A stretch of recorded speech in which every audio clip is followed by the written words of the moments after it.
ప్రతిరోజు 1,70,00,000 వ్యూస్ తో తెలుగు వాళ్ళున్న ప్రతి చోటికి దూసుకుపోతున్న ఆదాన్ నెట్వర్క్ లో మీ బ్రాండ్స్ ని మీ వ్యాపారాన్ని ప్రమోట్ చేసుకోవాలనుకుంటున్నారా? అయితే కింద ఉన్న నంబర్ కి కాల్ చేయండి.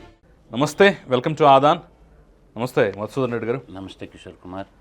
మధుసూదన్ రెడ్డి గారు, ప్రస్తుతం ఆంధ్రప్రదేశ్లో ఒక ట్రెండ్ నడుస్తోంది. నిన్న మనం శవరాజకీయం చూసాం. తిరుమల తిరుపతి దేవస్థానానికి సంబంధించి టికెట్ల వ్యవహారంలో తొక్కిసలాట, 6 ప్రాణాలు కోల్పోవటం, ఆ వ్యవహారంలో ఒక పక్క పరామర్శలు, మరో పక్క దాన్ని క్యాష్ చేసుకుంటూ సాగినటువంటి తీరు, తంతు ఒకే రోజు మనకు 2 అంశాలు కళ్ళకి కట్టినట్టుగా కనిపించాయి. కట్ చేస్తే ఈరోజు సవాళ్ళ రాజకీయం మొదలైంది. అంబటి రాంబాబు అంటాడు బయటకు వచ్చి తొడగొడుతూ, అరెస్ట్ చేస్తారా దమ్ముంటే అరెస్ట్ చేయండి, నేను కనీసం బెయిల్కి కూడా అప్లై చేయను, ఎలా అరెస్ట్ చేస్తారో, ఎన్ని రోజులు జైల్లో పెడతారో చూస్తాను, నన్ను అరెస్ట్ చేసే దమ్ము మీలో ఉందా, కలేజా ఉందా అని చెప్పేసి కూడా ఆయన మీసాలు మెలేస్తూ తొడలు కొడుతూ సవాళ్ళు విసురుతున్నటువంటి పరిస్థితి కనిపిస్తుంది. ఇక ఈ ప్రెస్ మీట్ల పరంపర, ఇది బొత్స సత్యనారాయణ వంటి వాళ్ళు, మిగతా వాళ్ళు, ఈ కథ అంతా మనకు తెలిసిందే. సో ఈ పరిస్థితిని ఎలా చూడాలంటారు? ఒక పక్క శవరాజకీయం, మరో పక్క సవాళ్ళ రాజకీయం, ఏంటిది? కుల రాజకీయం మర్చిపోయినాను, అది కూడా చెప్పుంటే బాగుండేది ప్రజలకి. నేను అనేది ఏంటంటే, చట్టం ఎవడికి చుట్టం కాదు, కానీ మేల్కోవాలా, ఎవరు బ్యూరోక్రాట్లు మేల్కోవాలా. మీరు భజన చేయబాకండి, బాధ్యతగా వ్యవహరించండి, ప్రజల పక్షాన నిలబడండి. నేను అంటుండే పాయింట్ అది. బ్యూరోక్రాట్లు ఎప్పుడైతే వాళ్ళ పోస్టింగ్ల కోసం లంచాలు ఇచ్చి పోస్టింగ్లు వేయించుకుంటారో అప్పుడే బానిసలుగా మారిపోయినారు. సవాళ్ళు, ప్రతి సవాళ్ళు విసురుకోవటం కాదు, పరిస్థితులకి అనుగుణంగా ప్రవర్తించాలి, చర్యలు ఉండాలి, చట్టబద్ధంగా శిక్షించాలి. ఒకరు ఇద్దరు ముగ్గురిని శిక్షిస్తే ఏమవుద్దంటే మూడోడికి భయం వస్తుంది. శిక్షలు లేకుండా, పనిష్మెంట్లు లేకుండా, జడ్జిమెంట్లు లేకుండా వాడిని నిందించుకోవటమే రాజకీయం కాదు. అందువల్ల నేను అంటుండేది ఏంటంటే, నిన్న ఒక మిడతల దండు వేసుకొని ప్రకాశం జిల్లా ఎస్పీ ఆఫీస్ మీదకి దండయాత్రకు పోయారు. తులసిబాబు ఎవడన్నా కానీ, ఎవడైతే మనకేంటి కానీ, గుడివాడి నుంచి మేము పెద్ద తోపులను తురుంకాలను అన్నట్టు పోలీసోడు విచారణకు పిలిస్తే మూసుకొని పోవాలా. నీ రౌడీయిజం ఏంటి? పొయ్యి వాళ్ళు అడిగిన ప్రశ్నలకు సమాధానం చెప్పాలా, బయటికి రావాలా. ఆడికి పోయి పోలీసు వాళ్ళని బెదిరించడం, జిందాబాదులు, జేజేలు కొట్టడం, అలా చేస్తే ఏమైంది? ఆ 40 మంది మీద కేసు రిజిస్టర్ అయింది.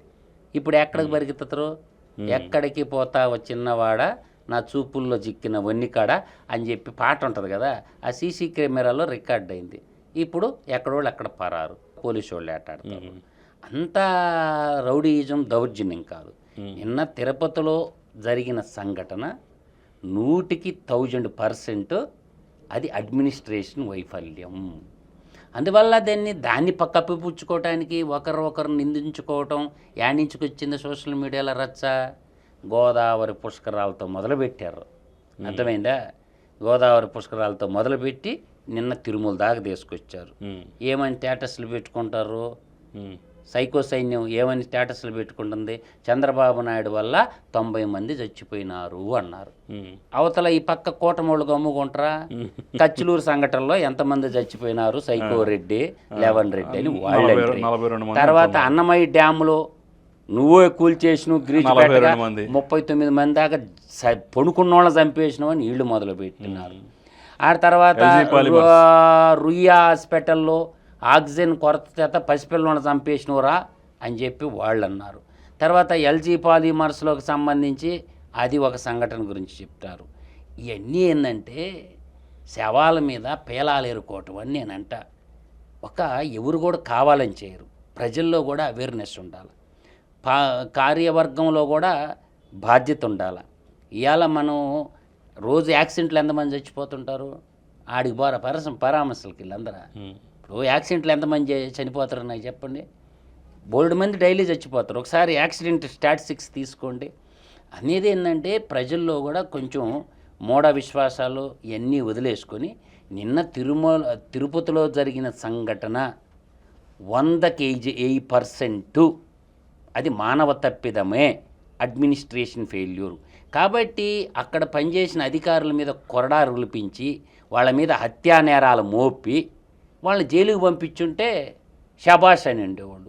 అంతమందిని నిర్దాక్షిణంగా దేవుడి కాడికి వచ్చిన వాళ్ళని చంపేసింది కూడా కాక మళ్ళీ క్షమాపణ కూడా చెప్పకుండా ఒకరినొకరు నిందించుకుంటారు చూసావా, నిన్నించి నేను చెడితిని, నిన్నించి నేను చెడితిని అని. చిన్నప్పుడు పంతుల్లో బళ్ళు పోయినప్పుడు ఇద్దరు పిల్లోళ్ళు కొట్టుకుంటుంటే గుంజుళ్ళు ఏ విధంగా తీపిచ్చేవాడు, ఏమి చేపించేవాడు, ఇద్దరికి పనిష్మెంట్ ఇచ్చేవాడు. అటు తన్నించుకునేవాడికి పనిష్మెంట్, తన్నినోడికి పనిష్మెంట్ ఉండేది. రెండు చెవులు పెట్టుకొని తీండ్ర గుంజిళ్ళు అనేవాళ్ళు. మా చిన్నప్పుడు అయితే అలా చేసేవాడు మా టీచరు. ఇప్పుడు కొట్టినోడే పనిష్మెంట్ కాదు, ఇద్దరినే రెండు వాడి చెవులు ఈడి చెవులకు బట్టి ఇచ్చేసిన గుంజులు తీపిచ్చేవాడు. నిన్నించి నేను చెడితిని, నిన్నించి నేను చెడితిని అని. ఆడున్న పాలక మండలి సభ్యులు, ఆడున్న కార్యనిర్వాహక సభ్యులు ఇద్దరు సమన్వయ లోపం కారణంగా ఈ జరిగిన హత్యలు. కాబట్టి హత్యా నేరం మోపాల్సిన చోట నేను సస్పెండ్ చేసేస్తా, నేను వాళ్ళని విధుల నుంచి తొలగిచ్చేస్తా అంటే క్రైటీరియా పెట్టుకోరా. ఒక డిపార్ట్మెంట్లో 5 సంవత్సరాల మించి ఉండకూడదు. ఈ 20 ఏళ్ళ నుంచి 15 ఏళ్ళ నుంచి ఎట్టుంటారు బాయ్ అక్కడ. అంటే విధి విధానాలు మార్పు చేసుకోవాలి. ఏదైనా ప్రభుత్వ ఆఫీసుల్లో పనిచేసేటప్పుడు ఒక 5 సంవత్సరాలు ఆ పోస్టులో ఉంచి మళ్ళీ ట్రాన్స్ఫర్ చేయాలి ఇంకో చోటకి. ఇంకో కొత్త ఆఫీసర్ వస్తే ఆడుండే లొసుకులు బయటకు వస్తాయి, వాడు ఎతుకుతాడు కదా. ఈ 15 ఏళ్ళ నుంచి 20 ఏళ్ళ నుంచి అదే పోస్టులు ఎలా ఉంటారు? అందువల్ల ఏంటంటే ఏం పని చేయలే డ్రోన్ కెమెరాలా నిన్న ఎంతమంది క్లౌడ్ వచ్చింది, డ్రోన్ కెమెరాలు పనిచేయలా, సీసీ కెమెరాల మానిటరింగ్ లేదా, గాలికి వదిలేశారు ప్రజల్ని, మంచినీళ్ళు లేకుండా, తిండి లేకుండా అని. ఇప్పుడు ఒకటే కిషోర్ గారు, ఇప్పుడు ఒక కుటుంబం క్రైటీరియా తీసుకుంటే రేషన్ కార్డు ఉంటుందిగా, రేషన్ కార్డులో సభ్యులు ఉంటారుగా, తర్వాత ఆధార్ కార్డు ఉంటుందిగా. గ్రామాల్లో పోస్ట్ ఆఫీసులో పోస్ట్ మ్యాన్కి ఇచ్చినా ఇస్తాడు కదా టికెట్లా. మీకు ఒక కౌంటరు, దానికి ఒక క్రౌడ్ ఎందుకు? పోనీ ఆర్టీసీ బస్సుల్లో మిషన్లు ఉంటాయా? ఎంతమందికి టికెట్లు ఇస్తుంటాడు ఒక కండక్టరా? సికింద్రాబాద్ నుంచి మణికొండకు పోయే దోవలో ఎన్ని టికెట్లు చింపుతుంటాడా? ఆ ఎలక్ట్రానిక్ మిషన్లు ఇచ్చేసి, అమ్మ మీకు దర్శనం టికెట్లు కావాలా, చింపిదిగో తీసుకో, యాడికాడికి కూడదా? ఈ కౌంటర్ పెట్టి టికెట్ కొట్టి ఎన్ని అవసరమా? అమ్మ రేషన్ కార్డు నెంబర్ చెప్పు, నమోదు చేయి, ఆధార్ కార్డు నెంబర్ చెప్పు, ఇదిగో చింపు. ఒక 1000 మంది కుర్రాళ్ళు పెట్టేసి ఉంటే ఎంత చేపించేవాళ్ళు? నీ లెక్కర్లేదు. ఆర్టీసీ బస్సులో కండక్టర్లు కాడ మిషన్లు ఉన్నాయా లేవా? దాంట్లో అన్ని ఫోటో వస్తుంది, దాన్ని అట్టాగా మా ఫోటో కొడతా, ఇటు పెట్టుకో, ఎలక్ట్రానిక్ గాడ్జ్ ఇచ్చుకొని ఎక్కడికెక్కడికి ఇచ్చేస్తే అయిపోవాలా? ఏ ఆర్టీసీ బస్ స్టాండ్లో, ఆ ఆర్టీసీ బస్ స్టాండ్లో తిరుపతికి పోయేవాళ్ళు రండి మీకు టికెట్ ఇష్టమంటే అది ఉంటుంది కదా, టెక్నికల్ ఉంటుంది కదా. ఇవన్నీ ఏంటంటే చేతగాని వాళ్ళు చేసేట. ఇంకోటి కూడా కిషోర్ గారు, తిరుపతి బాగుపడాలంటే ఆ దేవదేవుడికి గాడ పనిచేసే వాళ్ళందరికీ నేను ఒక సలహా ఇస్తున్నా. కొండ మీదకి బస్సులు అయిపోయి కార్లు అన్నీ అయిపోయింది, అలిపిరి కాడిని అయిపోయింది, నడుచుకుంటూ పోతారు. హ్యాపీగా పోవటం చూడటం, అందరూ ఉత్తర ద్వారంగా వైకుంఠ ద్వారం కూడా పోయి చూసి రావచ్చు వెంకటేశ్వర స్వామి. ఎప్పుడైతే బస్సులు, కార్లు, బైకులు వీటన్నిటినీ అవైల్ చేశారు అలిపిరి కాడి నుంచి, తిరుపతి మీద క్రౌడ్ అయిపోయింది. తిరుపతి అలిపిరి గేట్ కాడిని ఏం చేయాలంటే నడుచుకుంటూ పోయి వెంకటేశ్వర స్వామి చూసి రంటారు బాబు అంటే ఎంతమంది పోతారంటో. అట్టున్నప్పుడే ఒక్క ఇన్సిడెంట్ జరగలేదు తిరుమలలో. రాజుల కాలంలో నడుచుకుంటానే కదా పైకి పోయింది. ఆ పని చేస్తే చాలు, ఏం బళ్ళ. వ్యాపార కేంద్రకంగా మార్చుకోవటాన్ని, జనాభాలను ఎత్తి అన్ని వ్యాపారాలు చేసుకోవటానికి ప్లాస్టిక్ నిషేధం అంటారు. అమ్మే బొమ్మలన్నీ ఏంటి పైన తిరుపతి కొండ మీద ప్లాస్టిక్ కదా. అందువల్ల నేను అంటుండే పాయింట్ ఒకటి ఆలోచించుకోండి. ఒకరినొకరు నిందించుకుంటే ప్రజలు ఎలకాడికి తెలివైన వాళ్ళు, ఎప్పుడు కర్రు కాల్చి వాత పెట్టాలో ప్రజలకు బాగా తెలుసు. కాబట్టి ఏంది, వాళ్ళకి 5 సంవత్సరాలకు ఒకసారి అవకాశం వస్తుంది. వాళ్ళ చేతుల్లో ఉండేటటువంటి ఓటు అనే ఏకీ పార్టీ 7 ఆయుధం, పాశుపతాస్త్రం అదే కదా. మీరు చేసే ఎదవ పనులు, తింగర పనులు అన్నీ ప్రజలు గమనిస్తూనే ఉంటారు. ఎవరు చూడలేదంట, పిల్లిన పాలు తాగుతుందంట, నన్ను ఎవరు చూడలేదని కళ్ళు మూసుకొని పాలు తాగుతుందంట. ప్రజలు అన్నీ అబ్జర్వ్ చేస్తున్నారు. ఎవరి మీదనో నెట్టేసి మనం హ్యాపీగా ఉందామంటే కుదరదు. నిజాన్ని నిర్భయంగా ఒప్పుకోండి. హ్యాట్సాప్ పవన్ కళ్యాణ్కి క్షమాపణ చెప్పి నేను ఒప్పుకుంటా. తను తప్పుని తెలుసుకున్నాడు, జాతికి క్షమాపణ చెప్పడు. ఈ ఈఓ చైర్మన్ ఎందుకు చెప్పరు క్షమాపణ? దేనికి చెప్పరు? ఏమంత బలుపేమి మీ ఇద్దరికే? చంపేసింది కూడా కాక ఏమంత బలుపు మీక? మీ విధుల నుంచి మీరు పక్కకు దొగిలిగి ఈ ఊడి చెవులో కాలిపవర్ పువ్వు పెడదామని అంతా గమనిస్తున్నారు ప్రజలు. ఎవడు ఏదన్నా కొన్నా సరే నేను ఒకటే చెప్తుండా, మర్యాదగా క్షమాపణ చెప్పాలా, హత్యానేరం కింద కేసులు నమోదు చేయాలా. ఇది కదా, భయం లేదు. భగవంతుడి దగ్గర పనిచేస్తా భగవంతుడు సొమ్ము తింటా భయం లేకుండా ప్రవర్తిస్తున్నారు. ఇది టోటల్ అడ్మినిస్ట్రేషన్ ఫెయిల్యూర్ కిషోర్ గారు. ఇవిడికి నచ్చినా నచ్చకపోయినా జరిగింది అదే. అందువల్ల ఆలోచన చేసుకోవాలా, పాలక వర్గం కూడా కొరడా రులిపించాలా. పనిచేయనోడు ఎందుకురా బాబు, జీతాలు ఇచ్చి ఎందుకు మేపుకుంటారు, పంపించేసేయండి కొత్త వాళ్ళ యువతరాన్ని, దేవుడి మీద భక్తి ఉండేవాళ్ళని పెట్టుకోండాడ. అంతే తప్ప దోపిడీదారుల్ని, రాజకీయం ముసుగేసుకున్న తోడేళ్ళి, మిడతల దండుని ఆడ పెట్టొద్దు. ఏమి ఆశలు లేనటువంటి వాడి, భగవత్ సేవలో లీలమైనటువంటి వాడిని ఆడ పెట్టండి. అంతే తప్ప వ్యాపారస్తుల్ని, పెద్ద పెద్ద పారిశ్రామికవేత్తల్ని, ఎమ్మెల్యే టికెట్ ఇవ్వలేని వాళ్ళకి, మనం మంత్రులుగా చేయలేని వాళ్ళని, అది రాజకీయ పునరావాస కేంద్రం చేయకూడదు. తిరుమల తిరుపతి దేవస్థానాన్ని రాజకీయ పునరావాస కేంద్రంగా చేస్తే చిగ్గేస్తూ ఉంది. నాకైతే చాలా బాధేస్తూ ఉంది. ఆలోచన చేసుకోమని నేను చెప్తుండా. అది నా తిరుమల విషయానికి సంబంధించిన కూడా. ఇప్పుడు బొత్స సత్యనారాయణ ఉన్నాను అనుకో కిషోర్ గారు, కనీసం ఇన్ని రోజులు ప్రతిపక్షంలోకి పోయాడు కదా, ఒక్క రోజన్నా సత్య డిస్టిలరీ నుంచి ఇన్ని లీటర్ల లెక్కర మేము ప్రభుత్వానికి అమ్మినాము, మాకు వచ్చిన డబ్బులు ఇన్ని, మేము ప్రభుత్వం కానించి తీసుకున్నది ఇన్ని చెప్పాడా? చెప్పలేదు కదా. రెండో పాయింట్, పెద్ద ముత్తైదుల మాటలు మాట్లాడు. ఎల్ఎల్పి కదా ఆయన, ప్రజలు ఓడగొట్టిన దొంగదారిని వచ్చాడు కదా పెద్దల సభకి గద్ద. ఇంకో పాయింట్, సత్య డిస్టిలరీస్కి ల్యాండ్ నువ్వు కేటాయించుకున్నవా లేదా? ఆ ల్యాండ్కి ఎన్ని డబ్బులు కట్టినావు? ఎకరా 10 లక్షల చొప్పున ల్యాండ్ కేటాయించుకున్నావు. ఒక క్యాబినెట్ మంత్రిగా ఉంటూ ఎలా కేటాయించుకుంటున్నావు కంపెనీకి? దాని గురించి ఎప్పుడన్నా మాట్లాడాడు బొత్స సత్యనారాయణ? గడిచి ఓడిపోయినప్పుడు కానీ మంత్రిగా ఉన్నప్పుడు కానీ ఏ రోజన్నా చెప్పాడా? అంటే ప్రజలకు తెలియదా? అంటే నువ్వు భూములు కేటాయించుకోవాలని నీ సత్య డిస్టిలరీస్కి, నువ్వు సత్య డిస్టిలరీస్కి ఎన్ని లీటర్ల లెక్కరు ప్రభుత్వానికి ఇచ్చావు? ప్రభుత్వం నీకు ఎన్ని డబ్బులు ఇచ్చింది? అయ్యా మాకు సత్య డిస్టిలరీస్ ఉన్నది, మేము లెక్కర వ్యాపారస్తుండేను, మేము ఇన్ని లీటర్ల లెక్కర అమ్మినాము, ఇన్ని బీర్లు అమ్మినాము, సరే నీ పెండాకూడు ఏదో ఒకటి అమ్మినావు కదా, ఇంత మాకు ప్రభుత్వానికి ఇన్ని డబ్బులు వచ్చినాయి అని ఒక్కరోజన్నా చెప్పాడా? మళ్ళీ ఈ పెద్ద మొత్తైదు మాటలు మాట్లాడతాడు బొత్స సత్యనారాయణ బయటకు వచ్చి. సరే ఇప్పుడు అంబటి రాంబాబు వచ్చాడు బయటికి, ఏ ఐజీ, ఏ ఎస్పీ, ఏ డిఎస్పీ, నేను బెయిల్కి కూడా అప్లై చేయను, నీకు దమ్ముంటే నన్ను అరెస్ట్ చేసుకో అని సవాల్ ఇస్తుంటాడు. అంటే ఇప్పుడు ప్రభుత్వానికి ఇచ్చినట్టు సవాల్ అతను. ఆ సవాల్ని ఏదైతే భూములు కొట్టేశారని, బజరంగ్ జూట్ మిల్లు భూములు కొట్టేశారని, అపార్ట్మెంట్ కట్టేశారని, దద్దార ప్రజల్ని మోసం చేస్తున్నారని అక్కడున్న కార్మిక నాయకుడు కోర్టుకు పోతే అది కేసు ఎఫ్ఐఆర్ చేయటం జరిగింది. దానికి ఈయనేమంటుండు? ఎస్ఐని బెదిరిస్తుండు, సిఐని బెదిరిస్తుండు, డిఎస్పీని బెదిరిస్తుండు, ఐజీని బెదిరిస్తుండు, త్రిపాఠి అని పేరు కూడా వంచాడు. ఇప్పుడు త్రిపాఠి 3 సింహాలు జూలిదలిస్తుందా లేదా? చట్టం తన పని తాను చేసుకోబోద్దా లేదా? సామాన్యునైతే ఇంతసేపు ఉండరు కదా, అరెస్ట్ చేసి జైల్లో పెట్టి కోర్టుకి హ్యాండ్ ఓవర్ చేశారుగా, కేసు ఎఫ్ఐఆర్ అయిందిగా, పిలిపించు. చట్టం ముందు అందరూ సమానమే కదా, విచారించు. వాడు సిద్ధంగా ఉన్నప్పుడు నీకేమైంది? పవర్ లేదా? ఉందగా, విచారించు. కోర్టు జడ్జి ముందు పెట్టు, రిమాండ్ వేస్తుందా బెయిల్ ఇస్తుందా తేల్చిపోద్దిగా. వాడికి అంత తొత్తరు ఉన్నప్పుడు తిమ్మిరి తీర్చేయాల. నేను అంటుండేది ఏంటంటే కిషోర్ గారు, ప్రజల్లో నేటి తరం చదువుకున్న సాఫ్ట్వేర్ ఇంజనీర్లు కానీ అందరూ కూడా ఒక అవగతం చేసుకోవాలి. దీన్ని నేను ఇప్పుడు చెప్పే ఈ పాయింట్ని ప్రతి గ్రామ పంచాయతీలో ప్రతి సచివాలయం దగ్గర ఉండాల్సినటువంటి నియమ నిబంధనలు కిషోర్ గారు.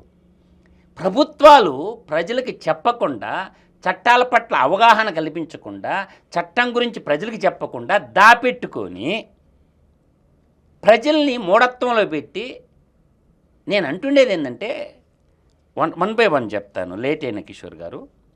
ద ఇండియన్ ఎవిడెన్స్ యాక్టు 1872లో పుట్టింది, సాక్ష్యాధారాల చట్టం. రెండోది, దీనికి ఎందుకు చెప్తున్నా అంటే transfer of property act. Transfer of property act, ఒక ప్రాపర్టీని ఒకరి నుంచి ఇంకొకరికి ఎలా ట్రాన్స్ఫర్ చేయాలని చెప్పి 1882లో చెప్పారు. బ్రిటిష్ వాళ్ళు శుద్ధంగా గైడ్లైన్స్ రాసి పెట్టారు.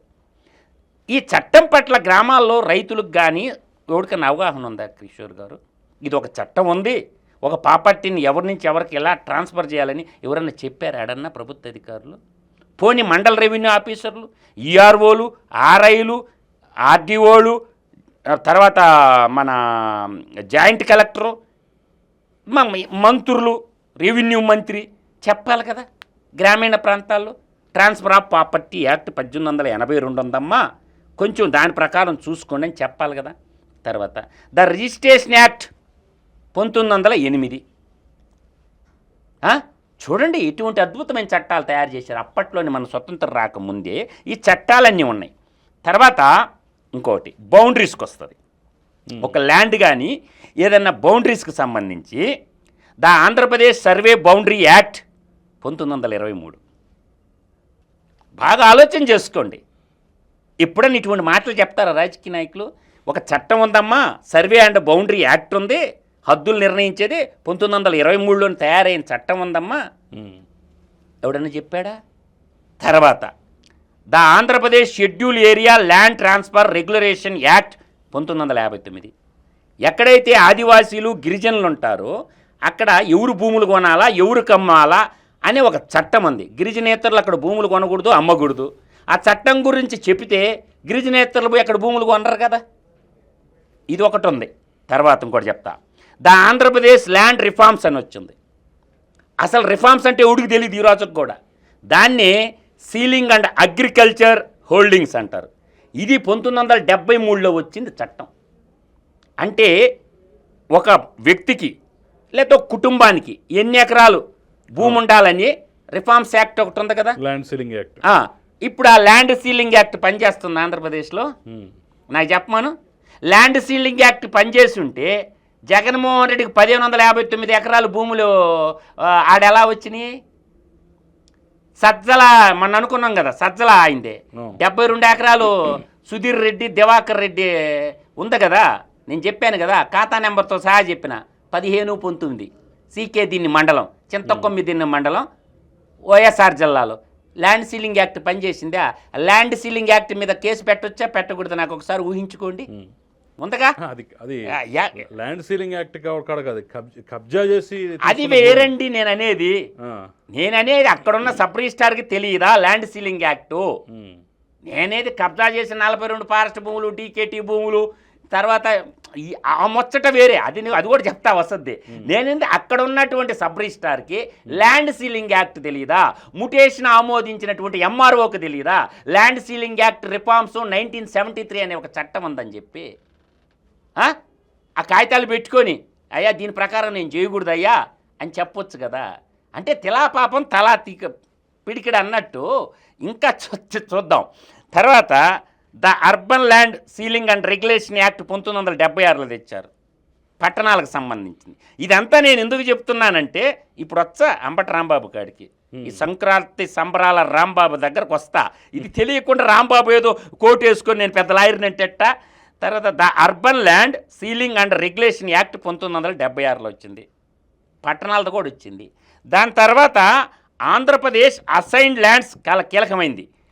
Andhra Pradesh assigned lands provision of transforms, ఈ చట్టము 1977లో తెచ్చారు. 1977లో ఈ చట్టాన్ని, అసైన్డ్ ల్యాండ్ చట్టం. ఇంకా ఈనామ్ యాక్ట్ అని ఒకటి ఉన్నింది మనకు 1953లో. ఈనామ్ యాక్ట్ అని ఉన్నింది మనకి. ఈనామ్ యాక్ట్ని 20 ఏళ్ల చేత 1973లో రద్దు చేశారు. ఈనామ్ యాక్ట్ని 1973లో రద్దు చేశారు. దాన్ని ఏం చేశారంటే ఇక్కడ మనం బాగా అర్థం చేసుకోవాల్సింది, ఆ ఈనామ్ యాక్ట్ని ఏం చేశారంటే కన్వర్షన్ టు రైతువారీ యాక్ట్ 1956. ఈనామ్ యాక్ట్ని ఎలా మార్చారంటే అబాలిష్ చేసి and conversion to ryotwari act 1956 వచ్చింది. తర్వాత మనకి ఇంకొకటి ఉంది, అటవీ హక్కుల చట్టం అని ఒకటి ఉంది. ఈ అటవీ హక్కుల చట్టం కూడా మనకేమైంది, ఈ చట్టాలన్నిటిని ఉంగలోదెక్కి ఏదైతే అసైన్మెంట్ యాక్ట్ ఉందో దాన్ని మొత్తం చేసి land title act Chetty land grabbing చేసింది ఎవరు?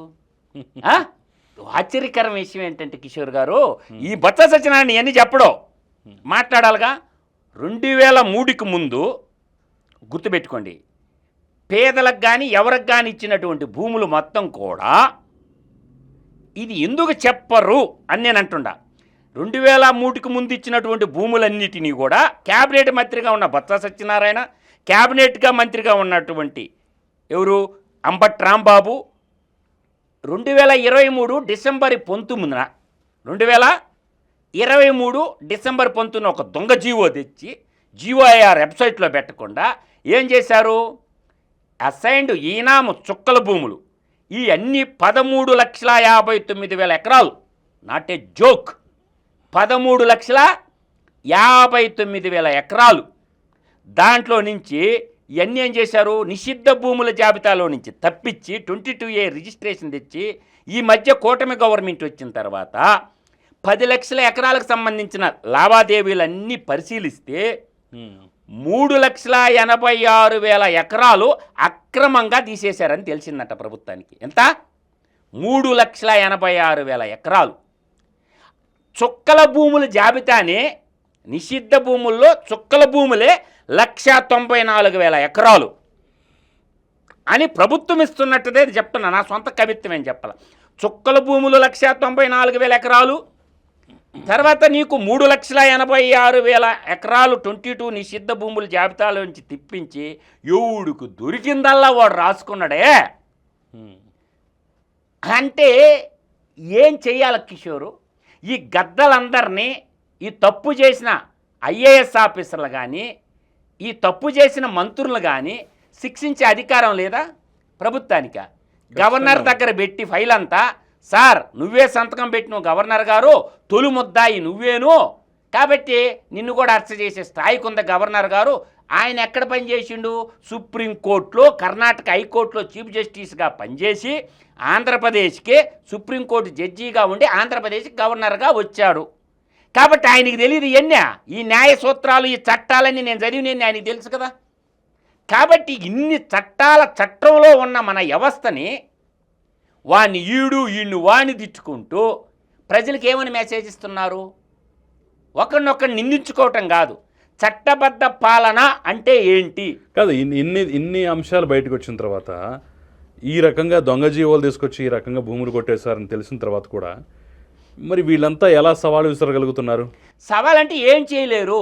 ఎందుకని కూడా చెప్తుండా, ఇవాళ భారతదేశ వ్యాప్తంగా 5 కోట్ల కేసులు పెండింగ్లో ఉన్నాయి. అవన్నీ జడ్జిమెంట్లు ఇవ్వాలంటే ఇప్పుడున్న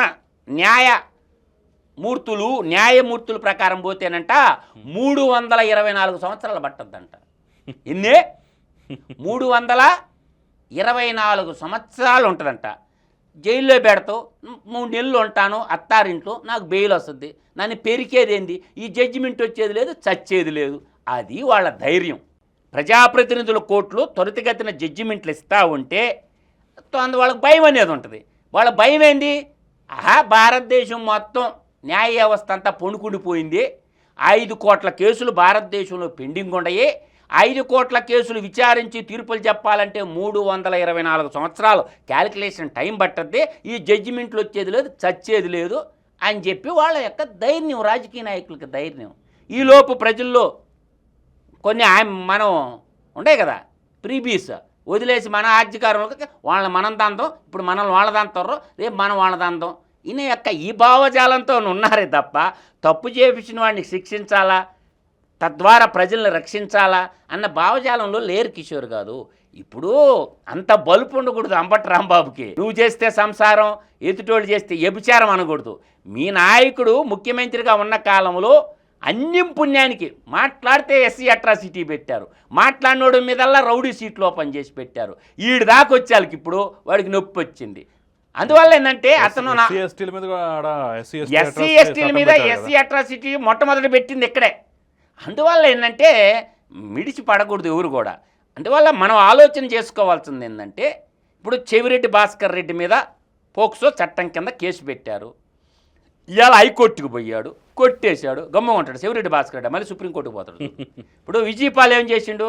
ముందు హైకోర్టుకు పోయిండా, కుదరతరాబాయ్ అన్నాడా, సుప్రీంకోర్టుకు పోయిండు, కుదరతాబాయ్ అన్నారా, అరెస్ట్ చేశారా లేదా? దీన్నే లీగల్ బ్యాటింగ్ అంటారు.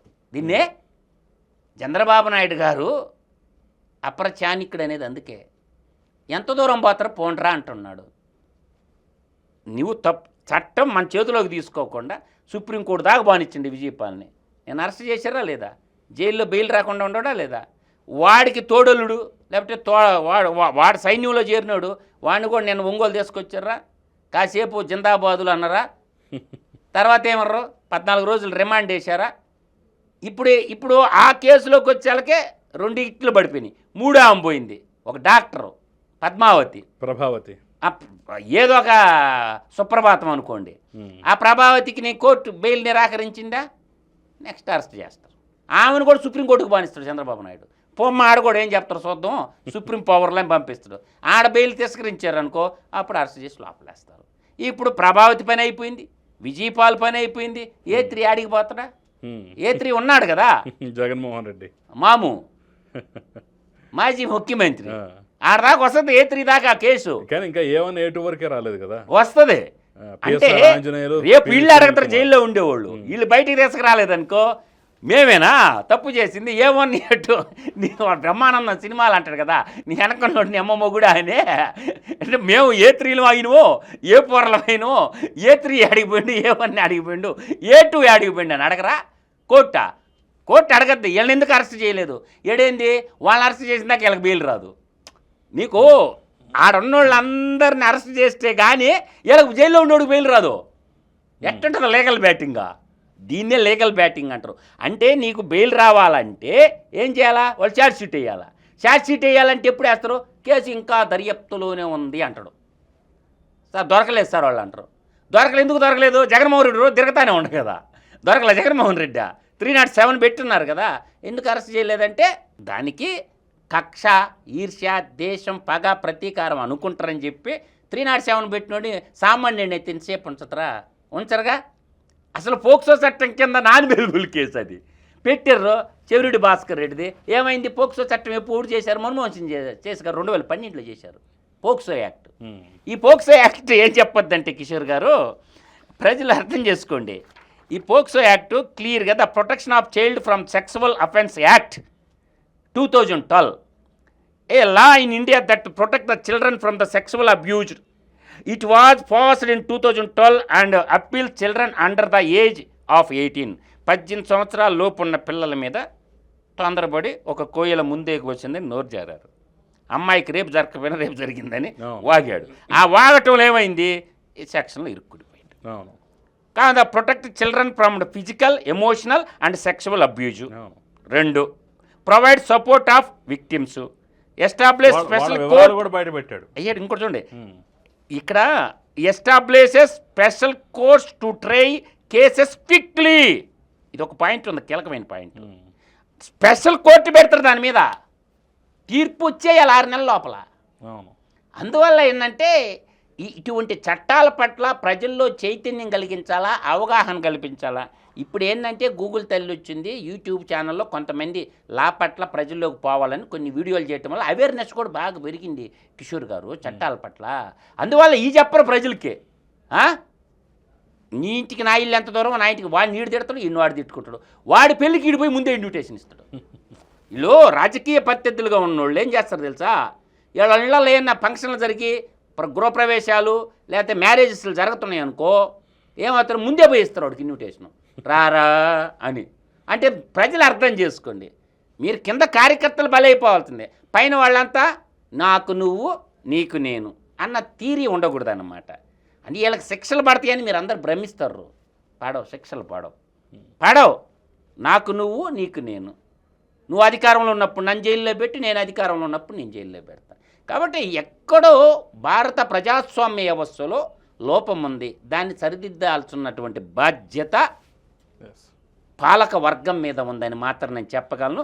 ప్రజాస్వామ్యం పరిడి వెళ్ళాలంటే కిషోర్ గారు, నేను ఎప్పుడుగో చెప్తున్నా, ఇక్కడ అమెరికాలో ఏ విధంగా అయితే ఓటింగ్ జరగద్దు, గవర్నర్ని వాళ్ళు ఎన్నుకుంటారు, రాష్ట్ర డీజీపీకి పోస్ట్కి జడ్జీల్ని అందరినీ ప్రజలు ఎన్నుకుంటారు, చీఫ్ సెక్రటరీని నామినేషన్లు వేసుకుంటే ఆ అధికారులకు ఓట్లు వేసి వస్తారు.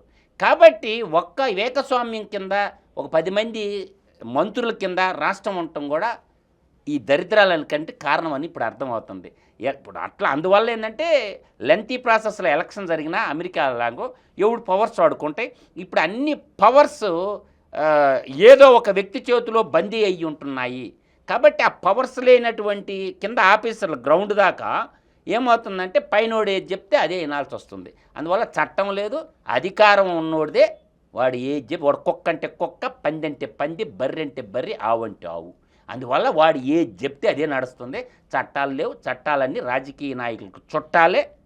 చట్టం మడిచి సూర్యు మీద పెట్టుకోవటమే తప్ప చట్టాలు పనిచేస్తేనే చట్టాలు, పని చేయకపోతే ఏముంది?